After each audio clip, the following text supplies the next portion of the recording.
यह कहानी सच्ची घटना पर आधारित है।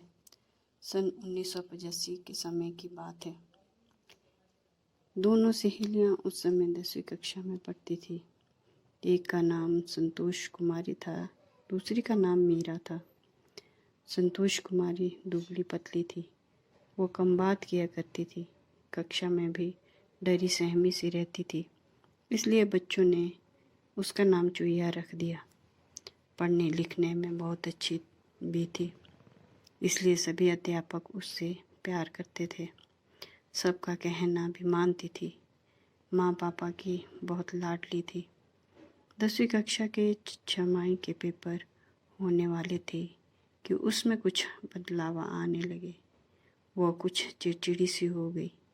वह अपनी सहेली मीरा से भी बातें कम ही करती। उसने पूछा कि क्या बात है संतोष, यदि कोई प्रॉब्लम है तो तुम मुझे बता सकती हो।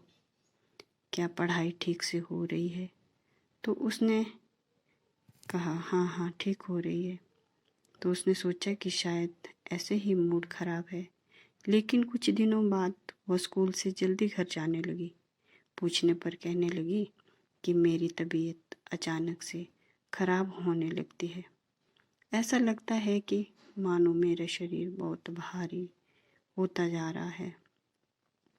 घर पर भी उसके मम्मी पापा काफ़ी परेशान थे।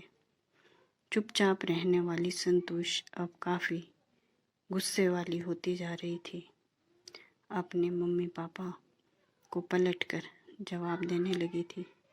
एक बार तो उसके पापा ने गुस्से में आकर उसे थप्पड़ ही मार दिया था, लेकिन उसके बाद तो उसने अपने आप को भी पीटना शुरू कर दिया।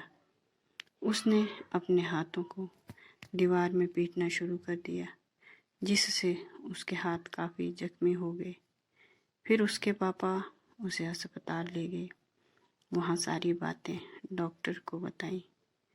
उसे न्यूरोलॉजिस्ट के पास दिखाया गया।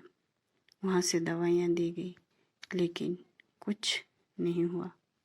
उसके बाद तो वो और भी ज़्यादा अपने आप को दीवार पर और फर्श पर अपने हाथों को पीटने लगी।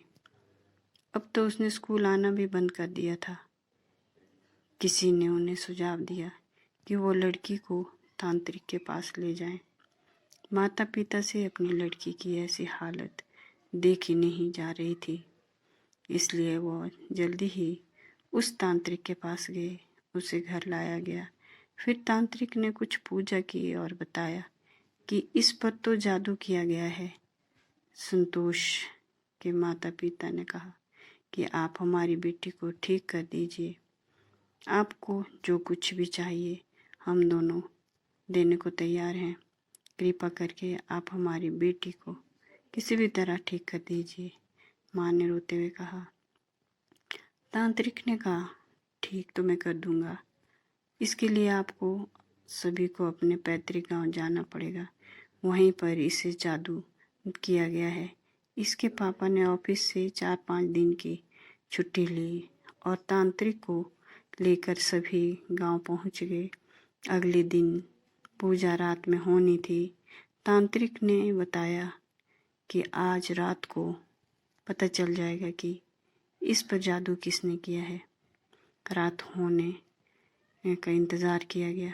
पूजा की सामग्री तैयार की गई। रात के 11 बजे वे चार गांव के पीछे एक पेड़ के पास गए। तांत्रिक के साथ लड़की, उसके पापा, गांव का एक व्यक्ति जो रिश्ते में लड़की के ताऊ लगते थे, साथ में गए। रात पूजा में पेड़ के नीचे बैठे तो सब ठीक था, बस घनघोर अंधेरा था, जिससे डर के कारण उनके रोंगटे खड़े हो रहे थे। पूजा शुरू करने के कुछ ही देर बाद तो मानो हमारी जान ही निकली जा रही थी।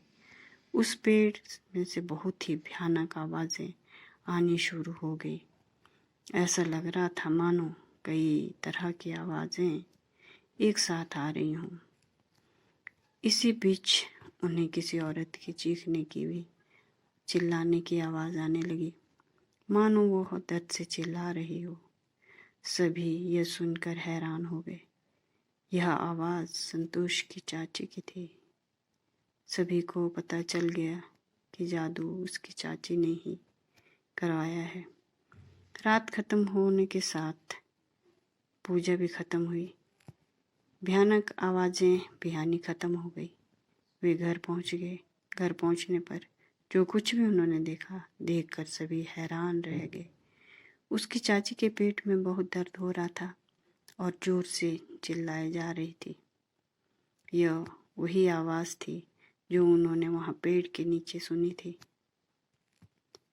इसके बाद से सब ठीक हो गया। संतोष ने भी अपनी पढ़ाई शुरू कर दी थी। यदि आपको ये कहानी अच्छी लगी तो कृपया लाइक, सब्सक्राइब एंड शेयर करें। धन्यवाद।